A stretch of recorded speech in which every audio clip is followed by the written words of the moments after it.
I know it's been pretty quiet on the Palantir front lately, but trust me, there are some huge things happening behind the scenes that we seriously need to discuss. There have been some major moves going on out there, no doubt about it. However, I've come across a massive negative aspect that I believe is looming for Palantir Stock.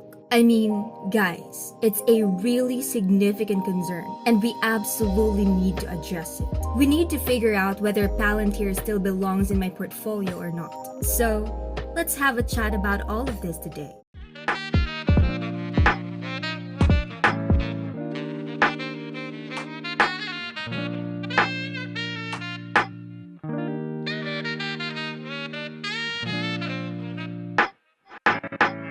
Hello and welcome to Only Stocks, the channel dedicated to providing you with the latest news, insights, and analysis from the ever-evolving world of the stock market. We understand that the stock market can be a complex and intimidating landscape to navigate, which is why our team of experienced analysts and industry experts is here to break it down for you in simple terms. From company earnings reports and market trends, to investment strategies and emerging technologies, we cover it all to ensure that you stay informed and ahead of the curve. So whether you're a seasoned investor or just starting out, join us as we explore the exciting world of stocks and uncover the opportunities that lie ahead. Don't forget to hit the subscribe button and turn on notifications to stay up to date with our latest content. Thank you for tuning into Only Stocks, and let's get started. Let's dive into this topic. When it comes to Palantir stock, it's one of those divisive investments that people either love or hate. Some folks think that even the slightest gesture from Alex Corp can ruin everything on an earnings call, while others believe it should be valued at $50 per share right now. It's not quite at the Tesla level of controversy, but it definitely sparks debates wherever it's discussed. And that's what makes it interesting. There's a compelling bullish case to be made, but at the same time, you can also present a strong bearish argument suggesting it's going absolutely nowhere. Now let's address the whole table banging thing. Personally, I think it's pretty silly to care about whether or not he bangs the table. However, there are other actions and decisions made by Palantir that genuinely upset a lot of people and have a negative impact on the stock, as well as on the shares you own. But let's not overlook the fact that they have been making significant moves behind the scenes throughout this entire quarter once again. And as usual, it's all happening quietly behind the scenes. Palantir keeps adding contracts here and there, like it's no big deal. Oh, a $500 million contract? No problem. Another $200 million over there? No biggie. Companies and governments are renewing their contracts left and right. It's like clockwork. If you just Google Palantir deals, you'll see a whole list of them. They consistently impress at every stage and manage to grow those contract numbers every single quarter, just like clockwork. And guess what? Alex is actually behaving himself with the media this quarter. It's like they got him a coach or something. He's been giving several good interviews lately, not acting like a total crazy weirdo. Well, okay, he still has his moments of secrecy and going off on tangents, but it's toned down. They're coaching him to be less combative, less super secretive, and to focus more on discussing the actual benefits of Palantir as a company and what they can do on a large scale. Not just for governments, but for businesses too. They're trying to steer clear of topics like World War III or doomsday scenarios that he tends to go on rants about. Because, let's be honest, that kind of stuff can turn off investors in a heartbeat. He's definitely been doing a much better job lately, focusing on what Palantir can actually accomplish and highlighting their competitive edge. It's important to emphasize how they can benefit businesses and ultimately us as consumers in the long run. This way, more people can grasp Palantir's vision and be more inclined to invest. Let's face it, Palantir's business model isn't the easiest to understand. It's complex and shrouded in secrecy. That's why it's crucial to emphasize the positives and the commercial aspects that can be discussed, rather than always delving into those doom and gloom scenarios that Alex tends to get caught up in. He's been on a media tour this past quarter, aiming to improve their mission and image. Now, I'm not saying it's perfect, and I'm not claiming he's done as great of a job as other CEOs out there. but it's definitely an improvement compared to 6 months ago, and definitely better than a year ago. And that improvement is undoubtedly going to benefit us as shareholders. As we all know, they finally turned a profit for the first time. Alex and the team decided it was the right time to flip the switch and make it profitable. Why they chose now specifically, I'm not exactly sure. We've been discussing it for some time now though. I've been pointing out something for a while now about how Palantir manages its finances and follows accounting principles. Based on that, I've believed that they had the opportunity to turn a profit whenever they wanted.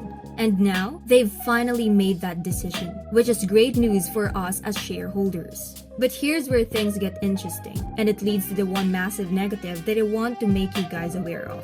Because if you're not aware of it, and it happens, there's going to be a major freak out.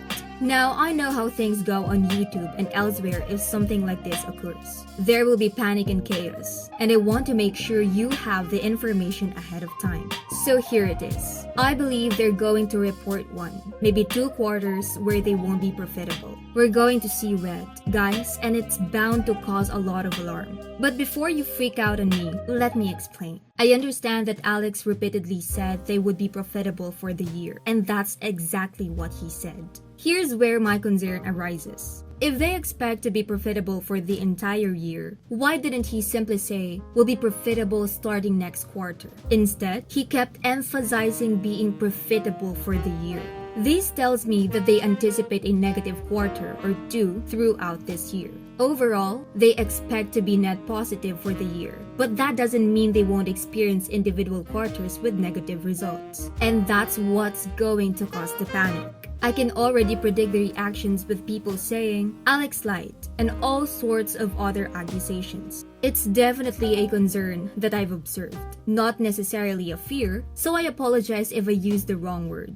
But it's definitely something I see as a potential negative for the stock. We've had a nice little upward trend in the stock recently, bouncing back from those lows and performing well after earnings. But let me tell you, if we have negative earnings this quarter, let's just use that as an example. Brace yourselves for a stock price drop and a surge in speculation. People will start saying, Palantir was just a fluke, it's a bust. And all those narratives will come out. Cue the YouTube freak out and the media frenzy. It's almost guaranteed to happen. Now the real question is, should we even have a place for Palantir in our portfolios? I can talk about my own portfolio, but I can't speak for yours. When it comes to my investments, I have to consider whether I want to ride this roller coaster. And let me tell you, it's going to be a wild ride.